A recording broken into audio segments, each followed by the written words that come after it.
Hello, all the CA Inter students.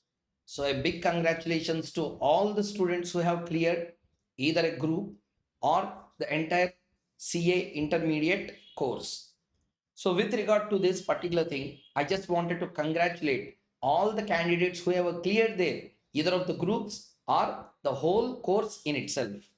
I'm very happy for you and as well as for your parents. And this achievement is going to give a lot of inspiration for you to move on to the next step in your life, that is CA final. So, in this regard, I just wanted to put one analysis on the today's result, such that those who postpone their success by another 60 days will be having some sort of analytical understanding as to where they have went wrong and what institute wanted to communicate through this data. I had the data with me, the analytics. Using that analytics, we can just go through that and understand what institute thought process was and why the percentage of passing is very less when it compared to group 2 for the group 1, why it is only just 9% and why it is 27% in group 2. So let us have some analytical understandings as that where you have committed mistakes in the past should never get repeated again, and that is in the next coming Jan examinations. This is a very good important message that I am going to pass to all the CA Inter students at large, such that you can take corrective actions and corrective measures in itself. Okay, so let's move on into the main part of the video. Point number 1. For the CA, precisely the CA Inter, group 1 and group 2. For group 1, they have given a percentage of passing approximately 9.5%. Next, with regard to group 1, approximately 27% they have given. And somewhere around how to understand this can be analytically understand as this is 3 times the group 1. Okay, 3 times the group 1, almost nearly 3 times the group 1. From this, what we need to understand, here there are 3 subjects: accountancy, law, taxation. Here there are again 3 papers. Number 1 will be cost accounting, audit, FM and SM. FM and SM. So let us analyze this in a correct way. Here, first part, pass percentage is a meager 9.5%. Here it is around 27. First, I will cover the group 2, group 1. Group 1, there are 3 papers dominated by law. What I said? Dominated by law. Group 1 is law dominated portion. Group 2 is non-law papers. That's how institute also divided. Sir, what do you mean non-law? SM is not related to any law. FM is not related to any law. Audit is unrelated to law. Okay, as per law you will audit, but audit is not law. Costing is not an audit. Cost audit is a law area, but cost accounting is not a law area. Tax. In this, there are 2 parts: direct tax, indirect tax. Okay, so 2 laws are there. Law number 1 is corporate law and other law. DT law, income tax law. IDT, GST law. Accounting law, accounting standard is a law framed under section 133 of the Companies Act. Bare Act is there for accounting standards also. Institute Study Material Bare Act also is available for the accounting standards. But we read them as a standard only. So therefore, I will call it a standard. So the main part that I wanted to tell is 70%. Very sorry.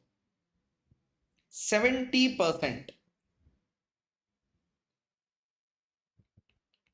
of the paper of the group 1 is more of a law. Simply to tell,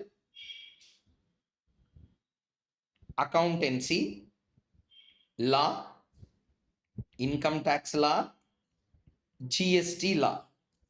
So totally there are 4 subjects in 3 papers. In this 4, you can understand 3/4 is law, 1/4 is a non-law paper. Means what is the meaning? 75% of group 1 is dominated by the part and the portion relating to law. Whether you call it as corporate and other laws, or whether you call it income tax law, whether you call it a GST law, there is a law inside that. Your failure in the examination is just because of lack of understanding in law syllabus. That can be either company law, that can be either other laws, that can be either income tax law, that can be either GST law. Where we can go wrong, chances area I'm telling you. Number one, selective preparation. Number two, going by important questions. Number three, going by expected questions. Going by ABC analysis. These all are the four things which spoil your preparation, confidence, and attitude as well. The moment when I say CA exam, at the end of the day, it's a professional examination where you should not go by selective preparation, you should not go by important, you should not go by expectation, you should not go by any analytics on ABC basis, because it's a slap on the face of the students in the last attempt, not this, before last attempt.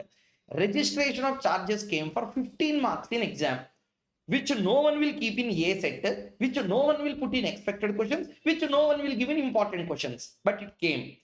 At least then we should change. We did not. Again in the next latest paper, they again screwed the mind in the same way. So what you have to understand, again in the case of DT as well, income tax also same. They are asking questions with combination. Other sources merged with capital gains. Okay, other sources merged with capital gains, merged with PGBP. A question is framed for 7 marks. So you need to have the linkage understanding of income tax with one source of income, with another source of income, with another source of income. Like that comprehensively, when you read and understand the law, then it will be easy for you to clear that particular group. Okay. So at the end of the day, I'm telling you very clearly, mainly the villains of group 1 is law papers. Which law? It can be company law, other law, income tax law, GST law. When you are preparing these, prepare in a proper way. Don't go by expectations. Don't go by ABC analysis. You do whatever ABC analysis you want. You do any important. But at the end of the day, remember that important questions, even if you cover, read also the unimportant part. At the end of the day, it will become your full preparation. Clear? For example, if you got some top 100 questions or top 50 questions you got, give them more importance, prepare. But others don't leave. That's what I wanted to tell. Others, if you leave, then problem will start. So please ensure that you are having wholesome preparation than having a selective preparation. When you go by expected questions, you will be targeting only on some set of data, not the whole area. So therefore, please listen carefully. I'm telling again and again, prepare fully. Then there is a chance of getting less marks. Okay, that probability is very less. The chance of getting the less marks, that probability will be very, very, very, very less when you prepare on a full length basis. When you go by selective basis, your success is unguaranteed. It may come, it may not come. Sometimes I will give a list of questions here. If it comes, then your success is guaranteed. If it doesn't come, your success is unguaranteed. But if you make a full preparation, your success is 1000% guaranteed. Okay. So what I wanted to tell at the end, complete full preparation. Don't go by selective study. Don't go by important, expected, and ABC. Okay. That's why now for the Jan examinations, I am going to bring a new trend called as list of unexpected questions. Expected questions anyone will give. Yeah. You should know unexpected questions means which areas are not said to be important but which can be tapped in the exam directly. The unexpected areas let us cover such that you will have a clarity on where we are going wrong. Okay. So this is all about the group 1. Either students should have prepared law papers fantastically, accounts might have ruined, but the chance is only 30%. Most of the times, why group 1 less percentage came means that's just because of law papers, not law paper 2. Any law in group number 1. It can be companies, it can be DT, it can be IDT, anything. 75% of this ocean is covered by law. So ensure that you are reading law in a proper way. This is a classic intention of the institute. read law properly before coming to exams. Understood the logic? Next after that, group 2. Why group 2 there is a percentage, heavy percentage, almost 3 times? Reason, more amount of practical papers are involved in that. Means what? Costing is a practical paper, FM is a practical paper.